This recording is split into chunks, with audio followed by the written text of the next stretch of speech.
Powerful laptop for powerful people. యాక్చువల్గా ఇది powerful laptop అండి. కష్టపడే ప్రతి ఒక్కళ్ళు పవర్ఫుల్ పీపుల్ నా ఉద్దేశంలో, అందుకోసం అలా పెట్టాను. ఇది వచ్చేసి నేను లెనోవో ఎల్ఓక్యూ సిరీస్ ల్యాప్టాప్ అండి. ఇది మంచి పవర్ఫుల్ ల్యాప్టాప్. ఎందుకు చెబుతున్నానంటే ఇది హై కాన్ఫిగరేషన్ ల్యాప్టాప్ కాబట్టి పవర్ఫుల్ ల్యాప్టాప్ అని చెబుతున్నాను. ఇది వచ్చేసి కొంచెం మరీ హెవీ బడ్జెట్ ఏం కాదు, కొంచెం ఒక మిడ్ రేంజ్ కంటే కొంచెం ఎక్కువ బడ్జెట్లో వచ్చే బెస్ట్ ల్యాప్టాప్ అండి. అండ్ పవర్ఫుల్ ఫీచర్స్ ఉన్నాయి దీంట్లో. ఎందుకు చెబుతున్నానంటే ఇది వచ్చేసి Lenovo LOQ Intel core i7 ప్రాసెసర్తో 13th జనరేషన్ అండి.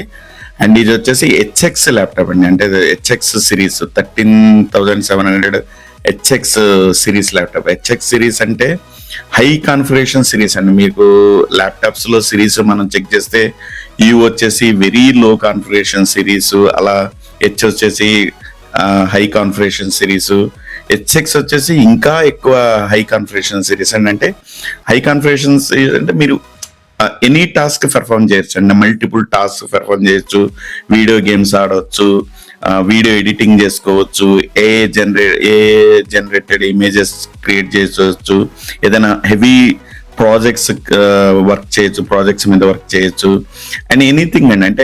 అంటే మీకు ఈ ల్యాప్టాప్ దీనికి సపోర్ట్ చేయదు అని ఉండదండి. ప్రతి టాస్క్ని మీరు పెర్ఫామ్ చేయొచ్చు. అందుకోసమే చెప్పాను. ఇది వచ్చేసి మంచి high configuration laptop.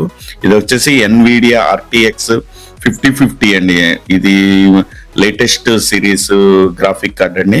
And 8GB graphic card. ఇది Nvidia RTX 5050 8GB and 16GB ర్యామ్తో వస్తుందండి. అండ్ వచ్చేసి 1TB SSD hard disk and 144Hz refresh rate ఉంటుంది.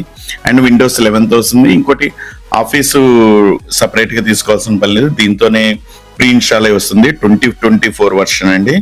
అండ్ ఇది వచ్చేసి 440A టాప్స్ని సపోర్ట్ చేస్తుందండి. సో ఇది వచ్చేసి మీరు తీసుకోవాలనుకుంటే నా డిస్క్రిప్షన్లో లింక్ ఇస్తాను, చెక్ చేయండి. నేను అమెజాన్ నుంచి పర్చేజ్ చేశాను. So thanks for watching the video అండి. Thank you.